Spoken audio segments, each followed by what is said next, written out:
Okay, moving right along. Bedtime. Don't lie to your children. Do not tell them they need their sleep. You need their sleep. That's the truth. Lots of kids need lots of different kinds of sleep and amounts of sleep. You need their sleep. You have to decide, do I want them to bed early and up early, or to bed late and up late? Folks, you can't have it to bed early, up late. There are days I know you'd like that, but you can't have that. So you as a family have to decide, do we want to have an activity at night, or do I want to have more time with them in the morning? And then decide as a family what fits in with your family. Some people work later, need to spend more time later in the evening. Some people want, I'm a morning person, I like it in the morning when they get up early, I'm ready for them. But you decide. But set up a backbone for bedtime, just like you set up a backbone for mealtime and a basic structure there. I treat kids differently depending on their age. When they were infants, I nursed them, they fell asleep. No problem. Once they were toddlers, though, they wanted one of us to stay with them. And the doctor said, oh, let them cry, and I'm glad we didn't. What my husband and I decided was, when they're 18, they're not going to want us, at least not us, to put them to bed. So we might as well enjoy whatever time we have with them and use that as quality time. And so we have a routine when they're toddlers. One of us does the dishes, one of us puts the kids to bed, one of us gets a break, and we're not sure which one. Some nights it's a real toss-up. But you get a routine, and you take the kids up, and you brush your teeth with them, and they brush theirs and you finish up, or you start theirs and they finish up, however you want to do it. There's another payoff for brushing your teeth with them. Rarely will you make a run on the 7-Eleven for chocolate if you've already brushed your teeth. It's a good thing for you that way. When you lay down with them, you read them a story. You rub them from head to toe. You let them know that touch is not all sexual, and touch is critical to bonding. They need to learn that. And you rub the top of their heads, the bottom of their feet. You got overactive kids, rub the bottom of their feet. They love it, and it's twofold advantage there. They get relaxed, and they can't get out of bed when you're rubbing their feet. And you sing to them. Why do you sing? Music comes out of the right side of the brain. The sleep center is located there, too. And they don't tend to talk to you when you're singing to them. And then you get them to sleep, and you can go down and have a peaceful evening. A lot of homes, though, what typically happens is you put your kid up to bed. 5 minutes later, one of them comes down. Mommy, I'm thirsty. And you mini lecture them. Well, if you had a drink of water before, you wouldn't have to have a drink now. But you take them up very pleasantly, because you're still very pleasant. 5 minutes later, they come down. Mommy, I got to go potty. Why didn't you go potty before? I asked you. If you'd have gone potty before, you wouldn't be out of bed. Let me tell you something about going potty once they hit the bed. You say to a little kid, especially little boys, do you need to go to the bathroom? And he honestly says no, but as soon as he lays down and relaxes, his bladder says full. So don't make that a power struggle. If he needs to go, he needs to go. How would you like it if you're laying in bed and your spouse says to you, if you'd have gone to the bathroom before you got in bed, you wouldn't have to go now? You wouldn't be impressed. Treat kids the way you want to be treated. Kid comes down again. Mommy, there's a monster in my room. And you're just about ready to have. You want to relax, and here they keep coming down, and again, and again, and again. And you yell at them. You get up there right now. So help me, you're going to go to bed an hour earlier tomorrow. And you spoil whatever was pleasant. And then you're screaming at them. They're crying themselves to sleep. And you go in and you see them, and they're little angels laying down there. And you think, oh, how awful I was.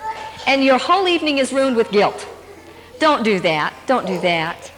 What you want to do with your kids is the pleasant time, get them to sleep, then you have the rest of the evening all to you. Take that time and be with them. You won't regret it, because once they learn to read, that time will be over. Because once they learn to read, you give them a night light. And we said to our daughter, the first one, now 2 of them have night lights, our oldest, we said, now you can stay up in your bed till you fall asleep, and you may read till you fall asleep. Well, the first few nights, let me tell you, she had stacks of books like this, and she drugged to school like this. Now, I could have mini-lectured and said, if you hadn't read so many books last night, hon, you wouldn't be tired. But she learned that. You don't have to mini-lecture kids on that. Now, she reads a chapter out of a book, puts herself to sleep. We go in, we tuck her in, we cuddle her, and she reads. We've given her 2 gifts, the gift of reading and the gift of the ability to fall asleep without a sleeping pill. Those are 2 great gifts you can give your children. You increase it as they get older, their responsibilities and decisions toward bedtime. Look at it. As an infant, you put them to sleep. As a toddler, you stayed with them. When they learned to read, you increased it a little bit. They decide. They're in their bed at the usual time, but they decide when to fall asleep. Now, as teenagers, You increase the responsibilities and decisions more. And you have to make one of two decisions. One, they get the run of the house, or two, you get the run of the house. And believe me, those are legitimate decisions. Some parents can't stay awake as long as their teenagers stay awake, and they say, look, lock the house up, and I'll be in bed. That's fine. I personally like my evenings. And so I would say to a teenager, you need to be in your bed at 9:30. You need to be in your room, I'm sorry. You need to be in your room at 9:30. You can be at your desk or in your bed. Choice is yours.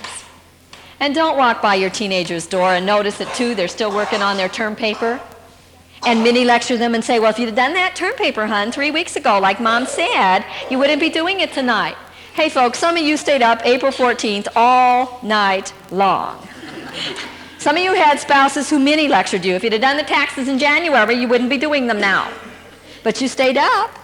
You need to increase it and let your kids feel the pain of going to school dead tired because they procrastinated. But they will grow from that, not from your mini lectures, and not from you telling them what to think, not how to think. Let them grow in that kind of experience. And then when they leave home, they'll know to go to bed. I swear there's some college students I work with who don't know to go to bed because Mom's not there to tell them. They grew up having Mom tell them. Learned what to think, not how to think. And we want to teach them as they get older how to think. You still set up curfew times and that kind of thing because you have a backbone for them, a time they need to be in their rooms. But you increase it as they get older, not decrease it. And while we're on the subject of bed, let's talk about nightmares. Kids have nightmares. They come in, Mommy, Mommy, there's a monster in my bed. There's a bear chasing me. Many parents will say, oh, hon, there's no such thing as monsters. And then we go in and look under the bed and the kid says, why is she looking if there's no such thing as monsters? No, you teach them how to handle their dreams. We must teach our kids that they have power in their lives, and dreams are a fantastic source of power. And so when the kid comes and says, Mommy, there's a bear chasing me, I say, oh, a bear, and I give him a great big hug, and I say, you know what? Dreams are fantastic things. Because in your mind, you can do things you can never do when you're awake. How could you solve that problem with the bear? I don't know, Mommy. Well, let me tell you. In your dream, you can run faster than any bear in the whole world. In your dream, you can build a tree that no bear can climb. And in your dream, you can turn around to any bear and say, hi, bear, I'd like to be your friend. You teach them how to handle their dreams, their fears, their nightmares. Give them that power, and it will serve them well in their lives. While we're on bedtime, we're going to give a very brief introduction in sex. Very quick. Sex education should stop at puberty, not begin. And children need to know at a very young age that it's a very beautiful thing. There are 2 excellent books out, Where Did I Come From and What's Happening to Me Now? They're from England. They're 2 of the finest I've ever used in the work that I do, and I use them with my own children. Where Did I Come From is for young children. What's Happening to Me Now are those who are 9, 10, and 11 years old. They're neat for kids. Sex education should stop at puberty. I've yet to meet a pregnant teen who got pregnant on information. Everything they need to know, they should know at puberty. And you have to decide, do we want the family bed or do we want the beds to ourselves? And you decide that yourself. And neither one of those are an and or. One's better than the other. You decide as a family what you can live with. We personally decided the door was locked once they were toddlers. When they were infants, we had them in our room because we nursed them. Once they were toddlers, we locked the door every night, not just once in a while to arouse curiosity, every night.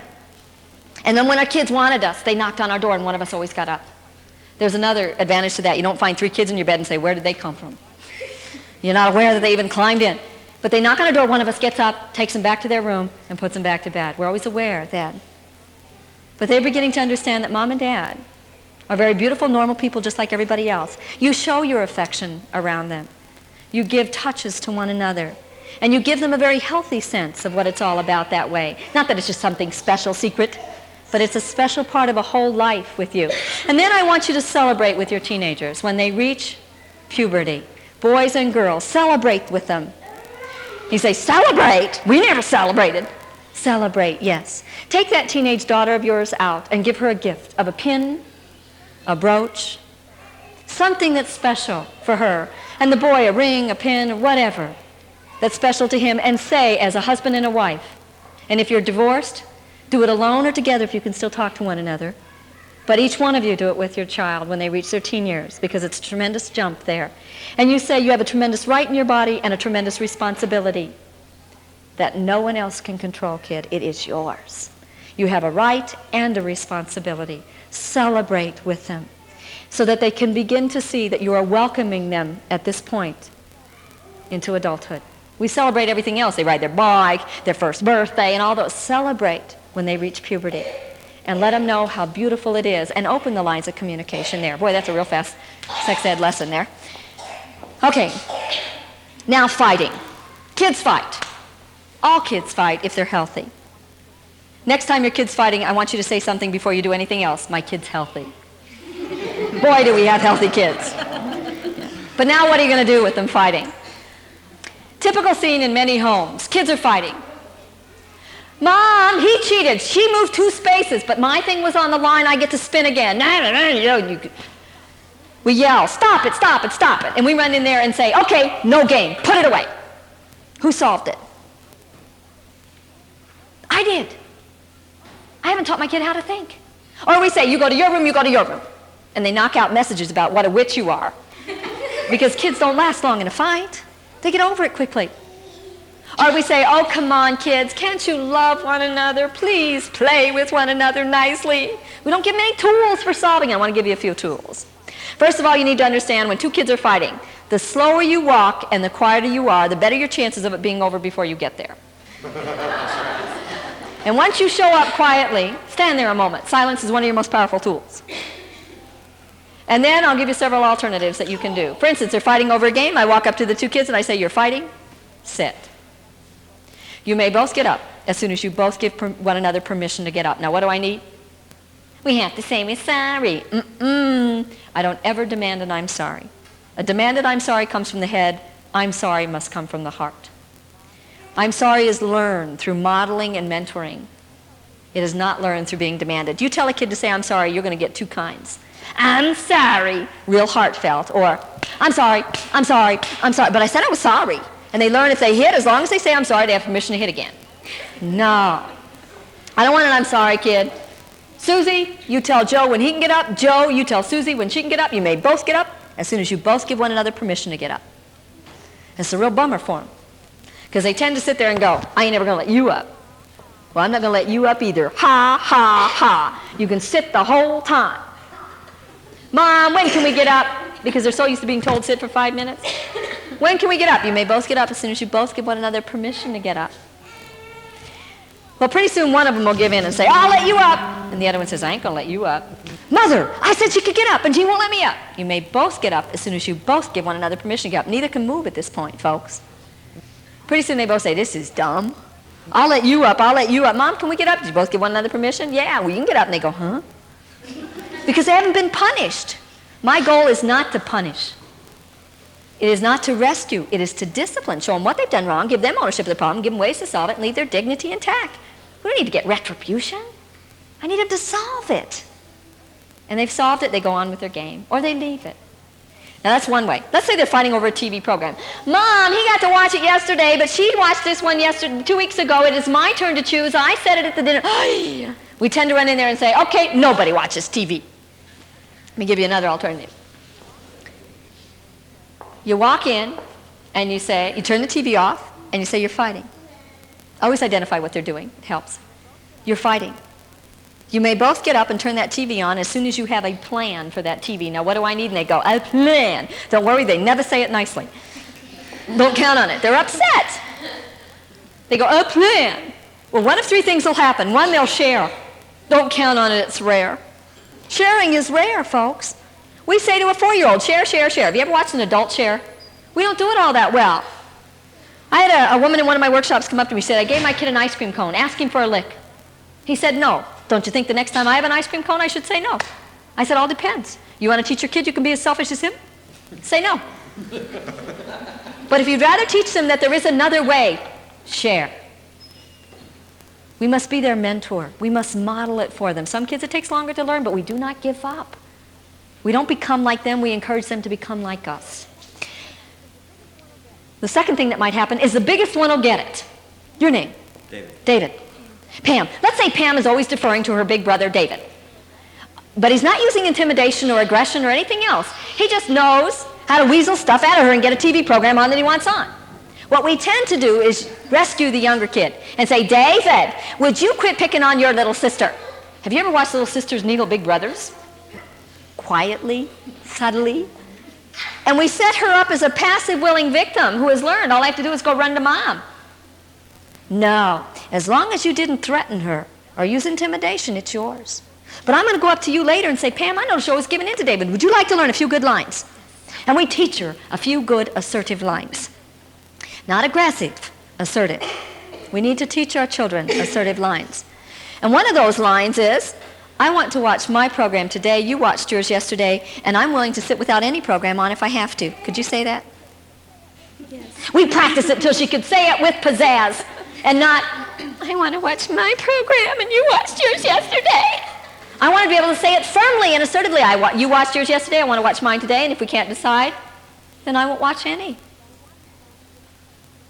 Now, we want her to learn to give and take, but she's got to learn to do a little taking here.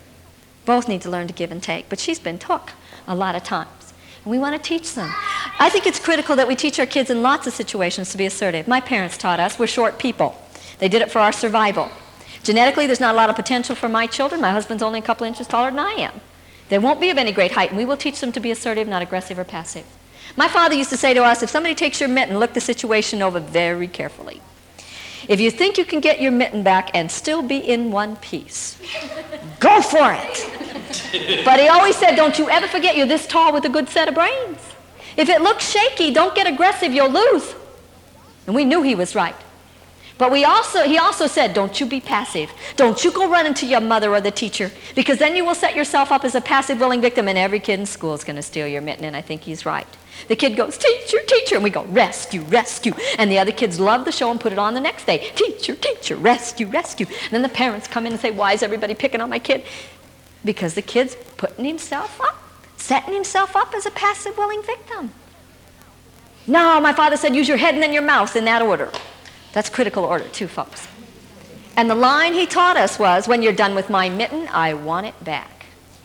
Now that's the line of an optimist. If you can't get it back and be in one piece, the next best thing is to want it when they're done. Teach them that. But pretty soon the kids say, it's no fun to take the mitten from her, because she doesn't put on a big show.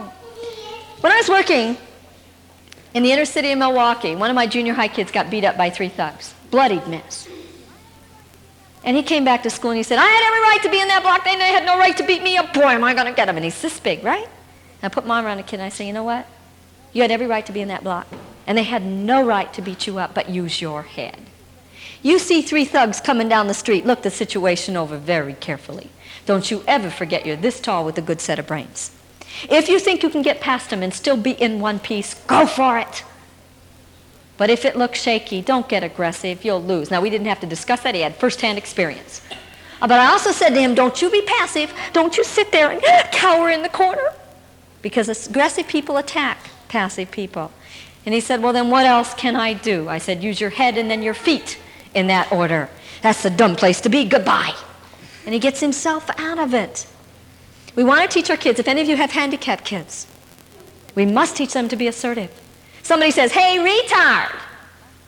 An aggressive line is, well, your mother. And then you have a bigger fight on your hands.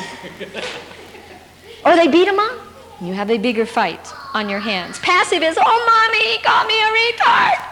I want to give that kid power, and assertion gives him power. And I go up to that kid who's been called a retard, and I say, hey, when somebody calls you a retard, that hurts. Would you like to learn a few good lines? And they say, yes. And they think they're going to be aggressive, but they're not. And I said, when somebody calls you a retard, you could say, that's a put down, that hurt. And we practice it with him. And I go, retard, and he goes, that's a put down, that hurt. I said, want more pizzazz. That's a put down, that hurt. Once more with pizzazz. That's a put down, that hurt. And I said, well, what if I said that's what I wanted to do? And they look at me. And I said, well, all you have to say is, well, you did it. Listen to this. Hey, retard. Hey, that's a put down, that hurt. Well, that's what I wanted to do. Well, you did it. Who has the power? The kid who's assertive has the power. Dissipates another person's aggression. There's a lot of assertive writers in history. Gandhi, his writings are beautiful. And he talked about being assertive, not aggressive or passive. Martin Luther King talked about being assertive, not aggressive or passive. We in our women's rights blew it by getting awfully aggressive. We have to come back and be assertive because we can dissipate other people's aggression by being assertive. Martin Luther King and Gandhi Learn from other greats. The writings in Baha'i writings are about assertiveness. The Quran has a lot about assertiveness. Jesus Christ is probably one of the most assertive people around in Scripture. But you need to understand that assertive people don't always have a lot of friends. The ones they do have know where they're coming from. Those who don't like them still know where they're coming from. At least people will know where you're coming from. And again, Jesus Christ, one of the primary examples, like I said, assertive people don't always have a lot of friends. But if you go into Scripture, he didn't say, Zacchaeus, you know, I'd kind of like you to come down from that tree. Would you mind? He said, Zacchaeus, come down. Zacchaeus knew where he was coming from. And they said, stone her. And he looked at them. And he didn't follow the crowd. He said, let you who have not sinned be the first to throw a stone. He was assertive. Go back to great leaders. Great leaders, they're the assertive ones. They don't need to aggress over somebody to have power. They can assert that power. Teach your children to be assertive. There's another routine I use with fighting. Two kids come in from outside. Mom, she pushed me off the swing. No, I didn't. She fell off. But he pulled the swing back. But you did. But he did. But it's my turn. Ay, ay, ay, ay, ay.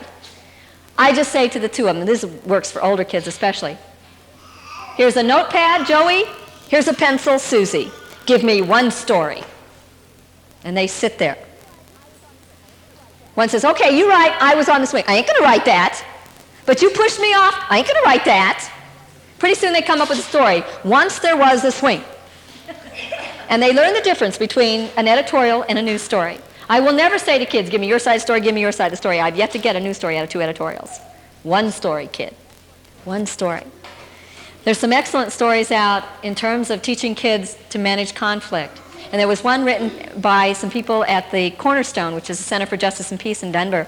And it's about Jack and the Beanstalk. And we only see Jack's side of the story. I mean, that mean old giant. But they've written it so the giant was a nice person who was sorely misunderstood. And Jack was stealing his golden hand. And I want kids to begin to see that there are more than one side of a story. And that they can resolve conflict, not through aggression because it begets more aggression, but through assertion. Not passivity where you give in and give in, but through assertion. So teach your kids to be assertive.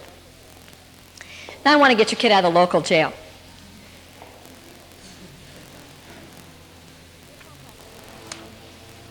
You get a phone call in the middle of the night. Just wanting to let you know why your kid isn't coming home tonight. Some of you will rescue your kid because you're inclined to rescue him. You've rescued him since he was this big. Every time he forgot his gym uniform, you ran it into him. Do you know it is not life-threatening at most schools to forget a gym uniform? But you bring it. They're in trouble. You get them out. They wear funny clothes. You make sure they change it before they go out so nobody laughs at them. You make sure they say the right things. You rescue, rescue, rescue. Well, now they're in the local jail. They've never learned to think for themselves. Or they did something crazy. And they're there. Some of you will rescue. I mean, you'll get down to that jail as fast as you can. Now, you'll mini-lecture your spouse on the way. I told you this would happen if you let him go out. Those kids, I knew it. You gave him the keys too early. He's too young. I knew it. It's your fault. But you get him. You get down there, you bail him out, mini-lecture the kid. How can you do this? You know you shouldn't have gone out with those. But you get him out. You show up in court. Oh, if you even let it get to court. Some of you have enough political clout in your community that it'll never show up in court because you'll take care of it. How much energy did the kid expend? None. The chances of the kid staying out of trouble are as good as the energy the kid expended, not you. Don't rescue your kid. Some of you might be inclined to punish. You grew up in a brick wall family. Retribution and punishment were part of it. So the kid calls up, Mom, I'm in the local jail. Tough cookie, sit. We'll show him. If you're ever inclined to do that, I want you to read a horrendous book, Weeping in the Playtime of Others. It's about incarcerated children in America. It's awful. I said if it's life-threatening or morally threatening, you must intervene. And for some of our kids, it's both of those. One night in the local jail. Also, when you say to your kid, tough cookie, sit, what you've just said to them is, if you're well-behaved, I love you. But if you're not, I don't. Your love for your children cannot be conditional. Your love for your children is unconditional. Your likes and dislikes are highly conditional. You don't like the punk hairdo, the shoes laced from the top down, the funny-looking clothes. Those are highly conditional. But your love for your children must go beyond that. It's hard to tell a parent of a 16-year-old who is mainline that there's no problem so great you can't solve it. It's hard to tell a parent of a 15-year-old who is 6 months pregnant there is no problem so great you can't solve it. But the reality is the last thing those two kids need is for somebody to try to rescue them because you can't. Or to punish them. Look what you've done to us. How could you do this? You're grounded, all that. What they need desperately in their life at this point is as their whole world is crashing over, for somebody to stand behind them and say, kid, I believe in you. I trust in you. I know you can do it. We need to give them 6 messages. I believe in you. I trust in you. I know you can do it. You're listened to. You're cared for. And you're very important to me. Be damned what the rest of the community is talking about. We love you and we're here. Not to rescue you, to stand behind you. So you get on down to that local jail as fast as you can. They need you. Put your arm around them. We love you. You're in trouble. We know you can handle it. Brought a list of lawyers we think might take your case. Good luck. And let them get their own lawyer. Now the game warden, jail warden, I always call it game warden, same difference, will be a bit taken back because you're going to bail them out on the spot, but on a 90-day note. You write out a 90-day note and you say to the kid, you want a balloon payment or installment? Take your pick. Most kids choose installment. And we say to the kid, what are you going to put up for collateral? Huh? Hey, we're going to loan you $100. The bank would want collateral. What are you going to put up for collateral? I don't have. Oh, my stereo. You want my stereo? Hey, we don't take it unless you default the payment. The kid shows up in court. Who knows? They might cut their hair for it. You couldn't get them to cut it. Ponytail for Christmas was the best you could do. But they cut their hair for court. And typically the judge will start talking to you, the parent. And you can say to the judge, Your Honor, we're not in trouble. He is. We're only here to support him. Have you ever seen a juvenile delinquent nervous? It's healthy. And they will be nervous. And then if the lawyer's your friend, they'll come up and say, don't worry about the payment. And I would say to the lawyer, do you charge other clients? He says, yes. I said, charge him. We're not in trouble. He is. And that kid can work as a gopher at the law firm for the next 6 months if he has to pay that fee. And let's say the reason your teenage son or daughter is in jail is they vandalized an elderly couple's front yard, terrorized them with a bunch of friends. Teenage prank, you know? Don't pay for the damage. Have that kid go to those elderly couple, and they'll be scared to death. They're sure the elderly couple will kill them when they walk on the steps. But the kid goes to that door and works out a plan to make good for the damage he's done. Maybe he has to go and mow the lawn, plant new flowers, help paint the house, and I promise you that if he starts doing that to make retribution for that, those people will start cooking for him on the days he's to come. He's not been rescued, he's not been punished, but he has been disciplined. He's shown what he's done wrong, given ownership of the problem, given ways to solve it, and his dignity is left intact. I don't think it's just left intact, it will grow. And I promise you, if you do that to your teenager, you will get your $100 back one of 2 ways, guaranteed. One, they paid you back. And watch it, don't mini lecture them halfway through. They paid you back, but they still owe you 50 more. They got 50 paid, and they're going on a date. Don't you say to them, going on a date, and you still owe us 50, huh? The bank doesn't call you and say, going on a vacation this week. What about the house payment, huh? They don't do that. Don't do that to kids. Well, they paid you back. They have their stereo, and they're out of jail. Or let's say they haven't paid you back. You have your $100. You say, huh? Yes, you have your $100. They're out of jail, and you hand them the pawn shop slip that gives them 90 more days to get their stereo out of the pawn shop down the street, because on the 90th day you hawk it. And you say, oh, I couldn't do that. You have an obligation to do it, folks. You have an obligation to say what you mean what you say, and do what you said you were going to do for your children. Now, some of you are saying, I couldn't do that, but wait. Some of you have the most beautiful guilt panel here you'd ever want to see, installed compliments of your parents. Every time they rescued you, every time they made sure you were dressed right, talked right, did things right, were socially acceptable and all those kinds of things, every time you got in trouble and they got you out, every time they taught you what to think, not how to think, every time they loaned you money and say, hon, don't worry about paying it back, they installed a new button right here with a long string attached. And all some of your parents have to say to you is, you're going where for Thanksgiving? And your whole panel lights up with guilt. Don't do that to your children. And you say, wait a minute, my kid's got a half a panel already. Cut the cords. How do you do it? You don't think for your kids. You don't rescue them. You don't punish them. You discipline them. You teach them how to think, not what to think. You give them responsibilities and consequences, and you allow them that second opportunity. You give them decisions to make, and you allow them to experience the consequences for those decisions. And you stand behind them, not in front of them or over them, when they blow it. Because kids will blow it, but that's part of growing. Part of growing is painful, and it's hard as parents to watch the pain, but let them. I want to talk to you just briefly about the brick wall family, the jellyfish family, and the backbone family when it comes to rebellion in the teen years. It happens at 2, 5, and in the teen years. But the brick wall family can survive kids until they reach their teens, so can the jellyfish family. But they get in trouble in the areas of sex and drugs with rebellion that a backbone family won't have to experience. most of the time. No guarantee, but for most of the time. Let's look at it. Brick wall family. Kid comes in with his hair frizzed. Not life-threatened, folks, just frizzed. And the brick wall family says, no teenager of mine is frizzing their hair. You get that straight right now before you walk out that door. And the kid says, darn, I can't be me. Kid comes in with alligator jeans. No kid of mine's wearing alligators. You get those off of you right now. And the kid says, darn, I can't be me. Kids lace the shoes. Now, I don't know why teenagers do this, but they do. They lace their shoes from the top down. It takes forever to get them on, but they do it. No kid of mine is walking out the door looking that stupid. You lace those shoes right up. And the kid says, darn, I can't be different. Kid comes in with a little bit of makeup on. No daughter of mine's wearing makeup. You get that off of your face right now.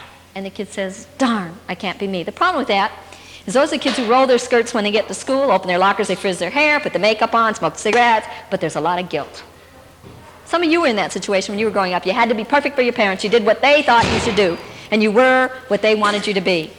And some of you won't be free till your parents die, and then maybe not then. But it's not a healthy way to raise your kid because I can't be me. Now we have the jellyfish family. They're the opposite extreme. They want to be their kid's best friend. They want to emulate their kids. Well, let me tell you, folks, kids rebel against us in their teen years. And it's hard to be the friend of somebody who's rebelling against you. Real hard. You are their mentor. First, you're their parent. When they reach puberty, you become their mentor. If you mentor them well through their rebellion and through their teen years, then and only then can you become their friend. Because if you mentor them, you teach them how to become a kind, caring, loving adult. And then you are an adult, they are an adult, and you can be truly friends. But the jellyfish family, kid comes in with his hair frizzed, mother frizzes hers.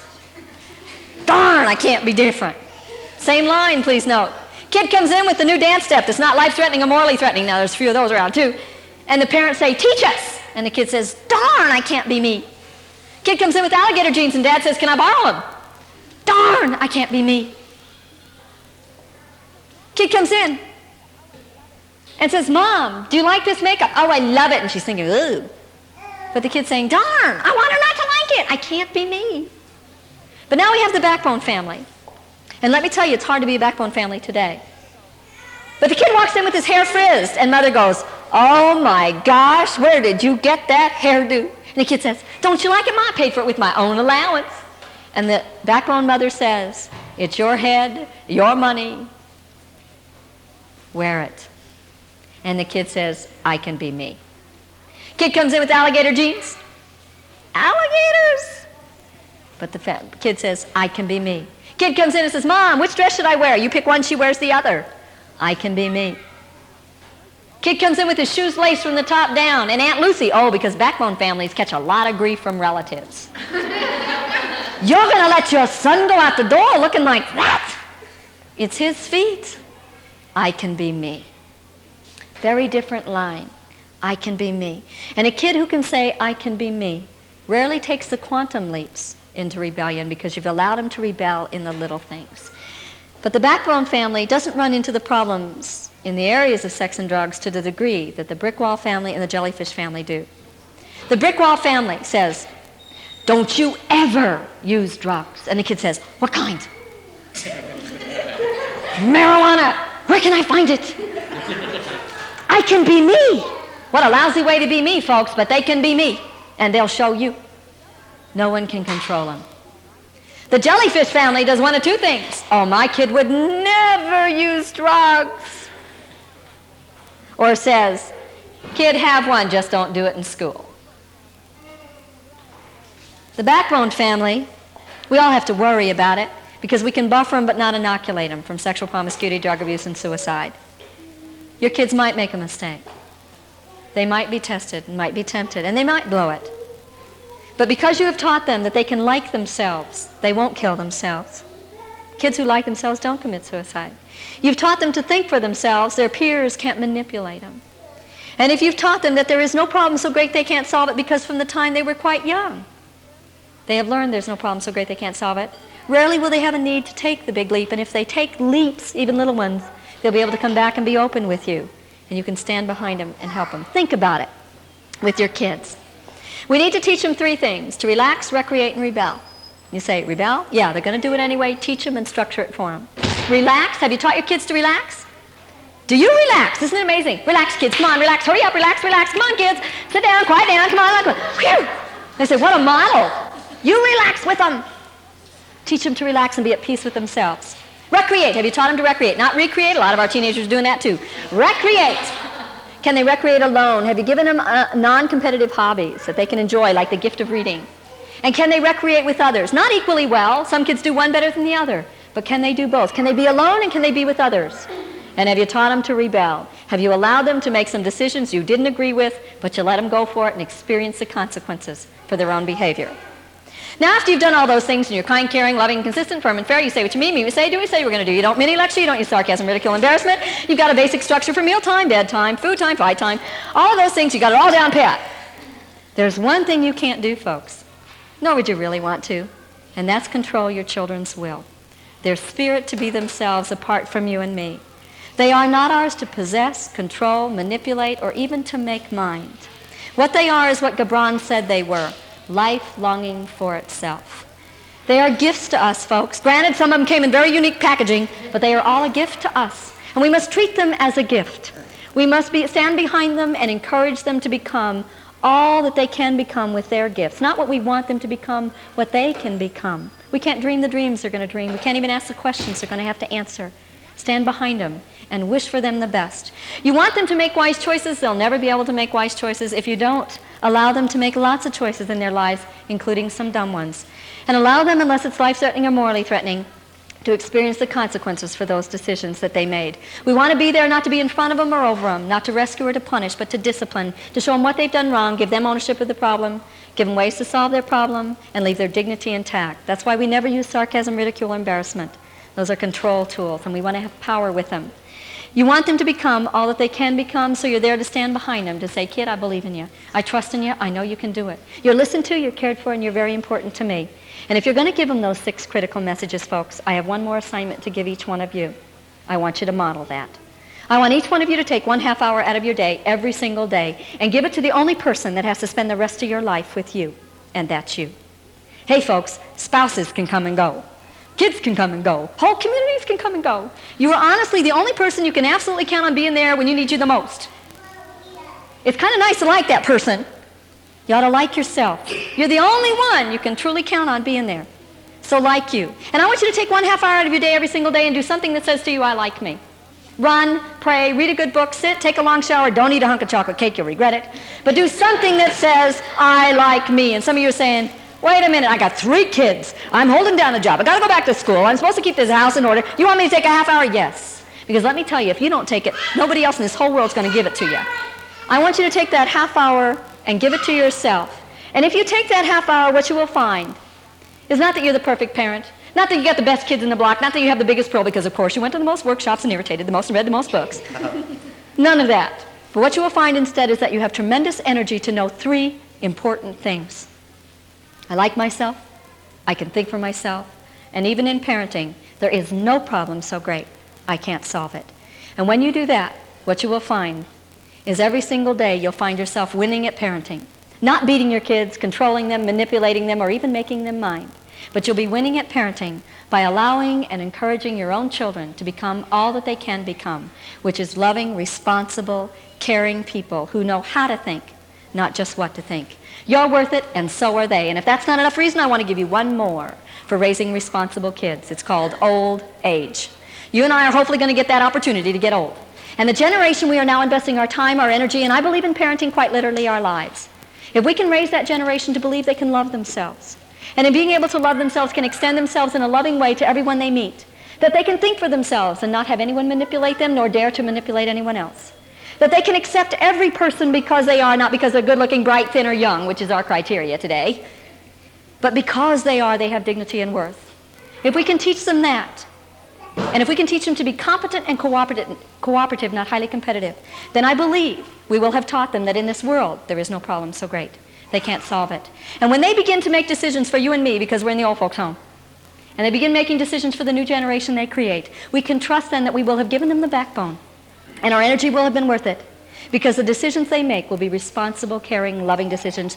You're worth it. They're worth it. Enjoy them and love them, and thank you for your evening.